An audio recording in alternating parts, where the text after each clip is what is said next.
Thanks everyone. Well, I'm here with Craig Jones, who's the General Manager Mining or Mining Operations. Craig, nice to see you.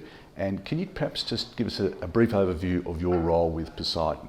Yeah, thanks Tony, and it's good to meet you this morning and catch up and have a chat. So my role with Poseidon is getting the operations ready and ready for production. So we're managing the feasibility studies and supporting, the finance and the marketing side of the business as well, and getting ourselves ready to get into production and also support the exploration programs. Thanks, Craig. Well, you touched on the feasibility study. I'll just make a quick comment on the BFS. For those that haven't seen it, it's worthwhile looking up that particular document, over 100 pages. It's one of the best feasibility studies I've actually seen. It was really well done, so congratulations on that.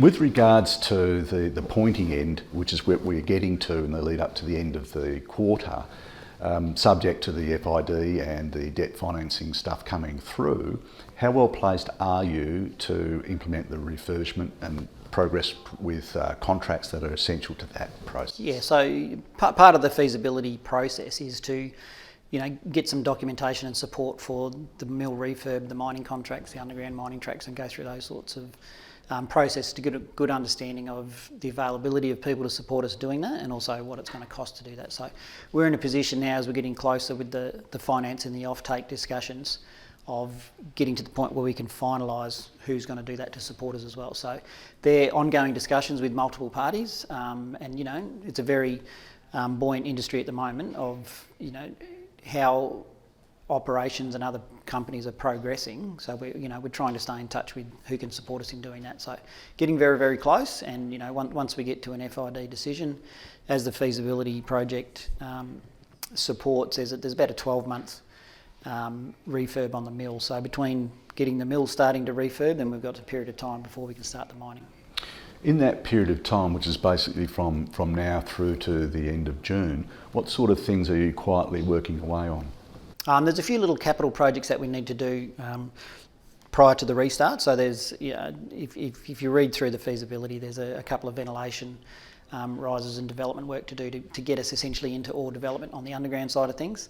The open pit is almost ready to go. We've been dewatering that pit over the back end of last year, and we've just finished the grade control drilling program earlier this year. So the open pit is essentially ready to go.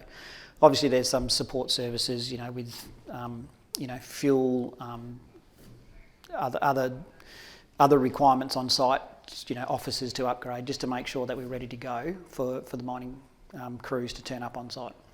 Thank you for that. And I guess once you achieve that great milestone of pressing go on the full refurb, what are the main steps that are involving with completing the refurbishment and getting the plant operational?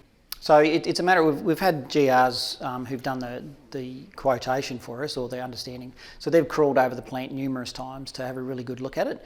And it's really a matter of getting the people on the ground, pulling the mill apart on the parts that we need to, all the electrical and the plumbing and the piping and everything else. So we need to touch that and get that done through a process. So we'll get ourselves through that, and that'll get the mill up to spec. So there's a few long lead items that we'll order. As I said, there's like a 12-month process to go through, and it's just making sure everything is working and all the control systems are in place and up and running. The way you say it sounds pretty straightforward. And it's simple, Tony. Yeah. Nothing will go wrong. Just add money to that. Yeah. Look, it is a process. It's been an idle plant for a while, so there's bound to be some things that you can't see standing from the outside. So once you start to pull a couple of things apart, but we've got the time and the scope sort of allowed for in that refurb schedule to be able to deal with those sorts of things. Good, Craig. Can I turn your attention sort of to more future-oriented thinking? And it may be premature, but given that the drilling program will be commencing before June again at Lake Johnson, has there been some strategic and practical thinking put into mining operations there? Early days there. So there's two old existing mines with Emily Ann and Maggie Hayes, so they need some work to get done and up and running, but the exploration program that we're looking to start next quarter or the back end of this quarter, if we can get it organised, is to do some early stage exploration on this western ultramafic contact.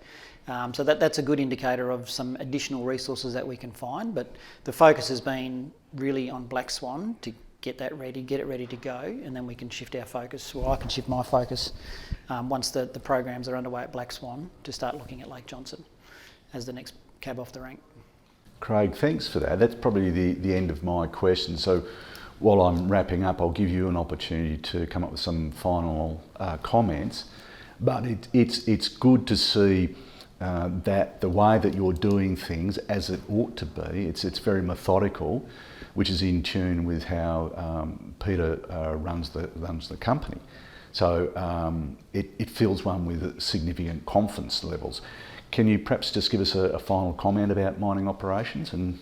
Mining's as complex as you can make it. We do have some historical issues, but we have a lot of known issues too because of historical operations. So as long as we're planning our operations to take advantage of that, the tacit knowledge that the operations have, we can mine it in an efficient way and a sensible way. So we're looking at doing that. But we've got a very exciting opportunity in front of us to restart and regrow the company. And we've got the Lake Johnson operations, as we spoke about, as well as the Windara operations up north near Laverton.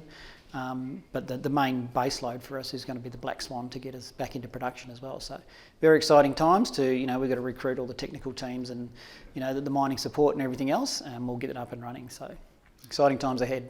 Indeed. Once again, thanks very much, Craig.